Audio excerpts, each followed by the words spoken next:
سلامونه او نیکی هیلې په دې هیله چې صحتمند وئ. دوستانو هیله ده زما د یوټیوب چینل سبسکرایب کړئ، د زنګ آیکن کېکاږئ ترڅو له نوو او جالب ویډیوګانو څخه برخمن شئ.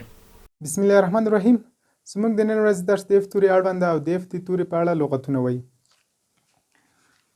words for f د اف لپاره لغتونه موږ مخکې درسو کې ویل چې اف د فی اواز ورکړي، نو موږ هم دلته فی تلفظ کوو.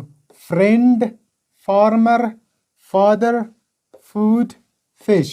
friend، farmer، father، food، fish.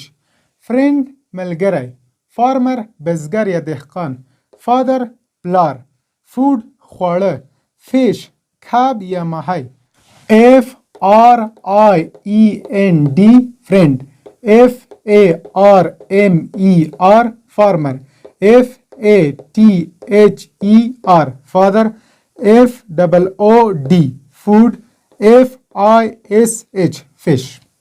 اوس راځو د ګرامر برخې ته. د ګرامر په برخه کې موږ زده کوو چې څنګه یو جمله په سوالیه واړوي یا یو مثبته جمله څنګه په سوالیه تبدیله کړو. له تاسو نه به په ښوونځي کې یا نور ځای کې کیدای شي ډېر همداسې پوښتنې شوي چې لاندې جملې په سوالیه تبدیله کړي یا دغه جمله راته په سوالیه تبدیله کړه. یوازینۍ اسانه لاره چې نن درته ښیم هغه دا ده. کوېسچن ویت ټو بي کې وایي هر کله چې په یو جمله کې یا از ولیده یا ام ولیده یا آر ولیده، هماغه از یا ام یا آر د جملې سر ته راوله جمله په سوالیه تبدیلیږي. مثلا دغه یو جمله ده وایي I am a doctor.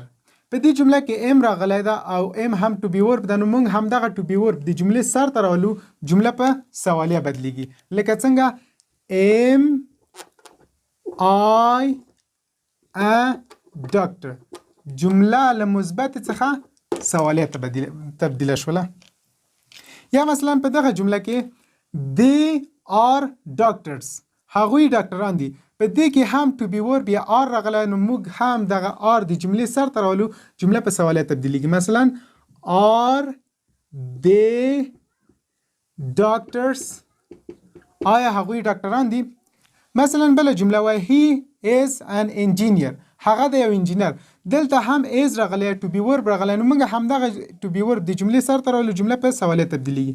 لکه is he an engineer. نورې جملې سره به بیخي کار نه لري، صرف هم دغه ټو بی ورب د جملې سر ته راوله جمله په سوالیه تبدیلیږي. یا مثلا دغه مثال ته وګورئ عمر، سالم، راشد and علي are friends. دلته آر یا ټو بی ورب عین د جملې په آخره کې راغلی ده، نو موږ د جملې له آخر څخه هم ټو بی ورب راولو د جملې سر ته جمله مو په سوالیه تبدیلیږي.